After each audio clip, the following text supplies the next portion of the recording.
Fala pessoal, boa noite. Biologia B. Hoje o assunto aqui é um assunto extremamente importante para a Federal do Paraná, tanto na primeira fase quanto na segunda fase. E eu diria que ainda bem que esse assunto ele ficou agora na reta final, porque aí a gente já está com ele fresquinho na memória. O que nós vamos trabalhar na frente B hoje? Vamos trabalhar a parte das relações ecológicas. Pode aparecer no edital dos vestibulares com o nome de cenoses ou simbiose, se bem que a palavra simbiose, ela vale só para relações que são benéficas, porque sim quer dizer junto, bio quer dizer vida, biose, ose quer dizer aquele que vive, né? Então, quem vive junto, quem se beneficia de ter uma relação com outro ser, né? Então, a gente chama isso de simbiose, ou relações ecológicas entre os seres vivos de maneira geral. Vamos começar essa aula falando de relações que são harmônicas intraespecíficas. O que é uma relação harmônica? É uma relação que não causa prejuízo. Intraespecífica, entre indivíduos da mesma espécie. Então, associe intra dentro da mesma espécie, tá? Inter, quando for espécies diferentes. Desarmônica, quando causar prejuízo. Então, sintoniza comigo. Relação harmônica não causa prejuízo. Intraespecífica, entre indivíduos da mesma espécie. Vamos começar falando da colônia. Especificamente, como exemplo, os corais. Quem que é a base de um coral, gente? A base de um coral são quinidários. São animais. São quinidários da classe Anthozoa, são antozoários. E eu peguei pesado até na lista de exercícios do Super que eu mandei para vocês hoje, até cheguei a zerar meus créditos, tem que comprar mais créditos para poder fazer listas para vocês. Por quê? Eu coloquei acho que umas 10 questões que abordam branqueamento de corais. Falando, né, com tudo quanto é tipo de abordagem ali, a questão do branqueamento de coral. Mas falando do coral especificamente agora, a base do coral são animais. E esses animais, eles têm a mesma forma.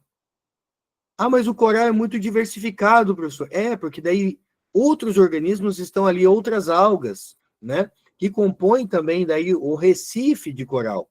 Mas quando eu falo coral, eu estou falando do animal, né? Recife de coral, eu estou falando do ecossistema. Então, o coral, o animal, ele é de mesma forma. Então, a colônia isomorfa é a colônia em que os seres que compõem essa colônia têm a mesma forma. É uma relação mais, tá? A caravela portuguesa, ela já é um exemplo de colônia heteromorfa ou anisomorfa. Por quê? Porque, na verdade, a caravela portuguesa ela não é um único organismo. Por mais que pareça ser um único organismo, ela não é. A caravela, ela é uma associação colonial aqui. Você tem os pneumatóforos, que são responsáveis pela flutuabilidade da colônia, os gastrozoides, que fazem a digestão, e os domonoctozoides, que fazem a captura de alimentos. Não perca tempo decorando, tá? Gastrozoide, não é isso que você precisa decorar aqui, não. Você tem que saber o que é a colônia, que é uma relação mais, né? E saber diferenciar a colônia de sociedade. Quando você olha para uma caravela, você não sabe que onde começa o corpo de um e termina o corpo do outro. Por quê? Porque existe uma intimidade anatômica. O que define a colônia é a intimidade anatômica. Existe união física, existe união anatômica, né?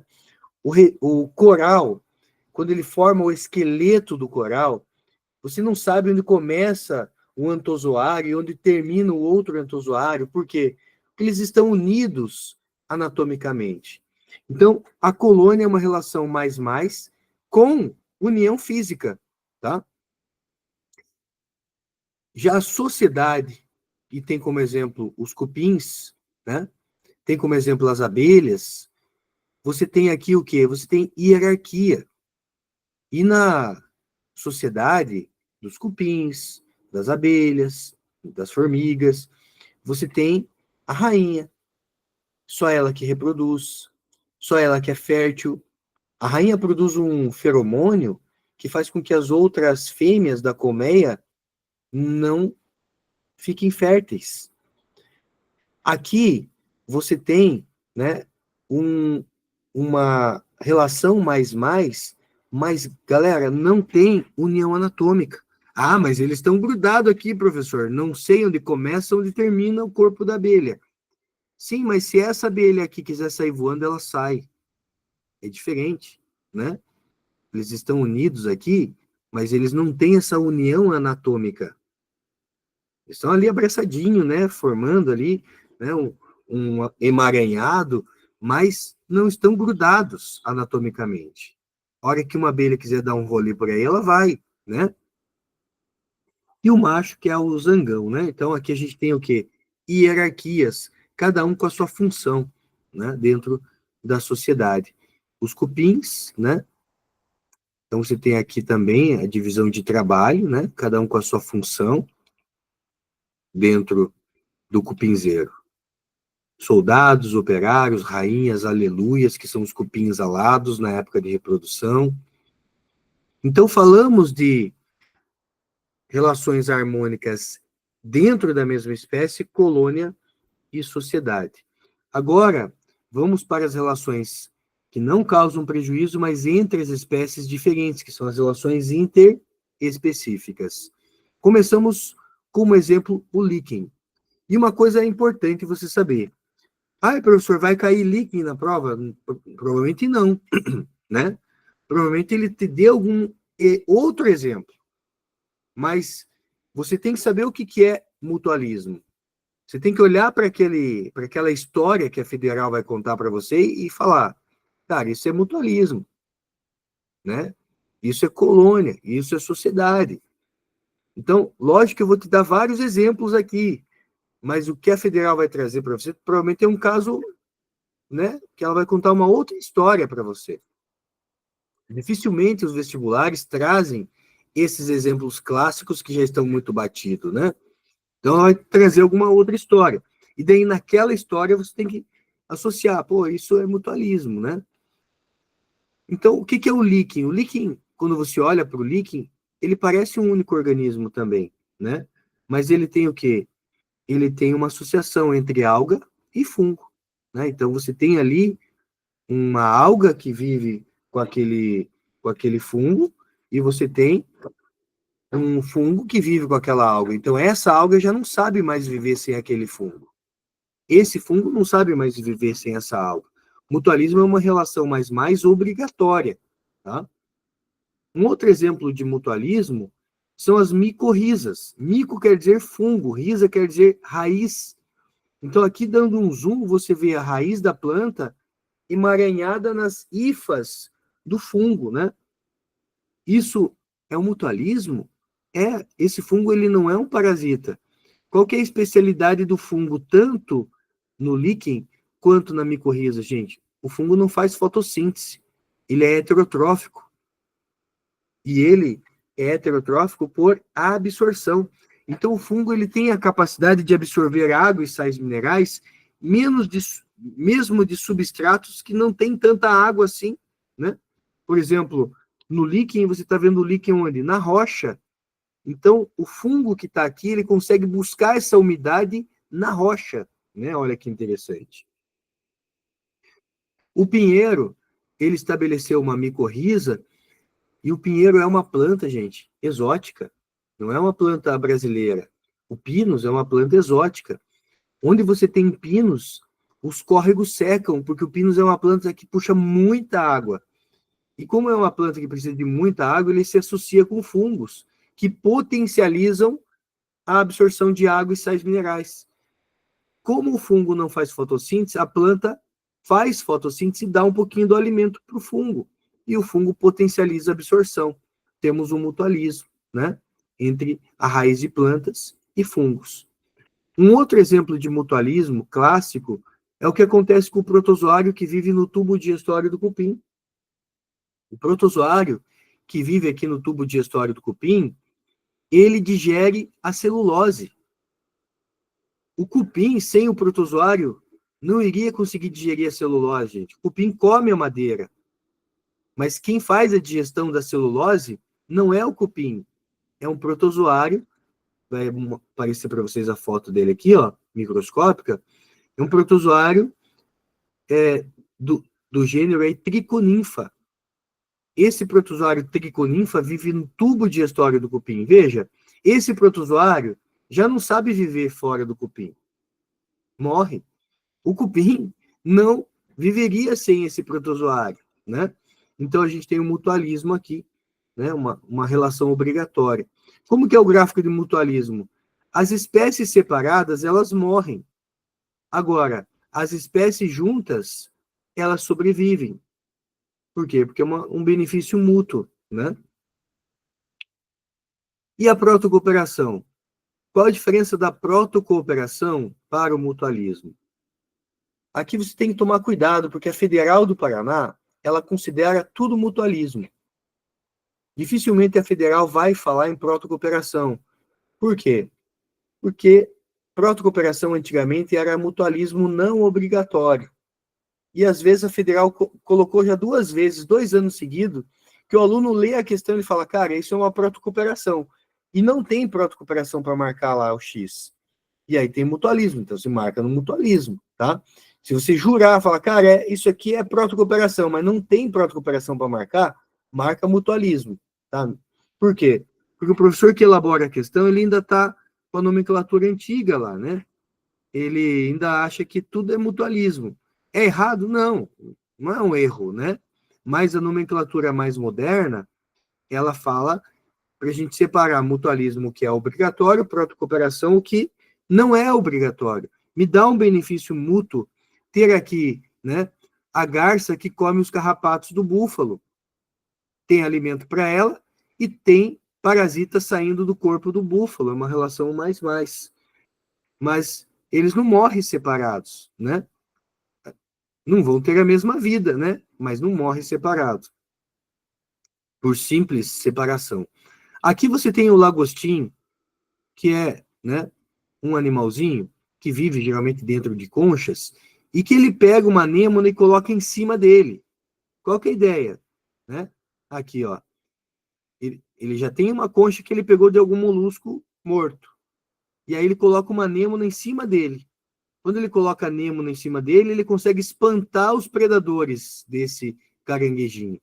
A anêmona é beneficiada porque ela ganha locomoção, né? Então você tem a anêmona ganhando deslocamento e o lagostim, caranguejo eremita, bernardo eremita, paguro, caranguejo ermitão e casa alugada, todos esses nomes são nomes para esse mesmo animalzinho aqui, né? Ele também é beneficiado porque ele espanta os predadores dele, tá? Um outro exemplo de protocooperação, nós temos aqui o peixe-palhaço e a anêmona. Cuidado que isso aqui pode ser inquilinismo. Olha como eu vou te contar a história agora. O peixe-palhaço, eventualmente, ele traz alimento para a anêmona. Então, a anêmona ganha alimento. E, ao mesmo tempo, o peixe-palhaço, ele está protegido no meio dos tentáculos da anêmona. Então, eu coloquei, ó, fique atento, pode ser inquilinismo ou protocooperação de acordo com o texto. Se falar que o peixe, ele só usa os tentáculos da anêmona como casa, como proteção, para fugir de predadores, é positivo só para ele, aí nós temos o inquilinismo. Se o exercício falar que o peixe traz alimento para a anêmona, daí temos uma protocooperação. Outro exemplo de protocooperação é o jacaré e o pássaro palito. O jacaré, depois de uma bela refeição, ele não está com fome, né? Ele abre a boca dele e o pássaro palito vem ali limpar os dentes do jacaré. É como se fosse o fio dental, né? Ele vai limpar entre os dentes, tirando aquela carne que ficou ali entre os dentes. E aí temos aqui uma protocooperação. O pássaro ajuda o jacaré a manter a higiene bucal e o pássaro tem alimento, né? Gráfico de protocooperação. As espécies separadas, elas não morrem, mas as espécies juntas, elas têm, né, um ganho, digamos assim, uma qualidade de vida melhorada. Então, isso seria o gráfico da protocooperação. Beleza? E aí, para a gente terminar a parte, né, da biologia B, vamos falar de comensalismo, e dentro do comensalismo a gente tem o inquilinismo, né, e a forésia. Comensalismo, gente, é um exemplo clássico entre a rêmora, que é o peixe piloto, e o tubarão. A rêmora, ela tem uma ventosa na boca que ela gruda na parte ventral do tubarão, para que ela, conforme o tubarão vai nadando, né, ela vai se deslocando junto com o tubarão. E ela se gruda no corpo da parte ventral do tubarão, numa parte que ele não consegue abocanhar ela, senão seria um predatismo. Mas o que ela faz? Quando o tubarão pega alguma presa, o tubarão ele não é muito delicado para comer, então ele dá uma abocanhada na presa, e aí vai restos de alimentos para o ambiente. Nesse momento, o peixe piloto rêmora solta a ventosa e vai se alimentar dos restos dos alimentos que ficaram pelo caminho. Ela não é louca de competir com o tubarão, senão seria competição, né? A gente não está aqui falando do tubarão comendo a rêmora, senão seria predatismo. A gente não está falando da rêmora parasitando com o tubarão, porque ela não é um peixe parasita. Essa ventosa dela só gruda no tubarão, mas ela não é um parasita. A gente está falando da rêmora se alimentar de restos de alimento. Aí é comensalismo, tá? Uma relação que é positivo para o peixe piloto, a rêmora, indiferente para o tubarão, porque ele não está, né, sendo parasitado. Olha o peixe palhaço de novo, né, o Nemo, agora na situação de inquilinismo, quando a gente dá ênfase somente à questão do peixe estar protegido nos tentáculos da Nemo. Inquilinismo, você tem um peixinho chamado Fieraster, ou peixe-agulha. Esse peixinho ele é muito pequenininho. Quando ele se sente ameaçado, ele entra no ânus do pepino. Acho que tem um gifzinho aqui. Olha lá. Ó. Quando ele se sente ameaçado, ele se esconde dentro do ânus do pepino. Quando o predador vai embora, ele sai. Ele não é um parasita. Ele não está parasitando o pepino do mar. Ele só está usando o ânus do pepino do mar para se esconder. Tá? Então, a gente tem aqui uma relação que é positivo para o peixe Fieraster, né, o peixe-agulha, indiferente para o pepino do mar. E a gente termina, não vou terminar a relação ecológica hoje, né, porque eu ainda quero trabalhar frente com vocês, mas a gente termina a parte das relações ecológicas harmônicas interespecíficas, falando de epifitismo e forésia. O epifitismo é um inquilinismo em plantas, tá? Então, você tem aqui, por exemplo, bromélias e orquídeas são plantas que usam outras plantas como suporte. Isso é epifitismo, né? Então, epifitismo é um inquilinismo em plantas. Estou falando de bromélias e orquídeas. Forésia é quando uma espécie usa o corpo de outra espécie como veículo. Eu coloquei aqui um mosquito, gente, Anófeles, que é o mosquito transmissor da malária. O mosquito Anófeles, ele pode estar infectado com o plasmódio. Perceba que o plasmódio, ele pega uma carona com o mosquito. Ele é carregado pelo mosquito, né? Então, quando você tem uma espécie pegando carona com outra espécie, a gente tem uma forésia. É a mesma coisa do carrapicho, né? Picão, pico-pico, quando gruda no pelo dos animais, o carrapicho, ele é um fruto. Dentro do fruto tem uma semente. E a gente, ao carregar o carrapicho, a gente está dispersando a semente, né? Então, isso é forésia. Quando uma espécie usa outra espécie como veículo, né? O carrapicho usa o nosso corpo, ou o corpo de animais, como um veículo, tá? Então, frente B, paramos por aqui. Semana que vem... só o gráfico, né?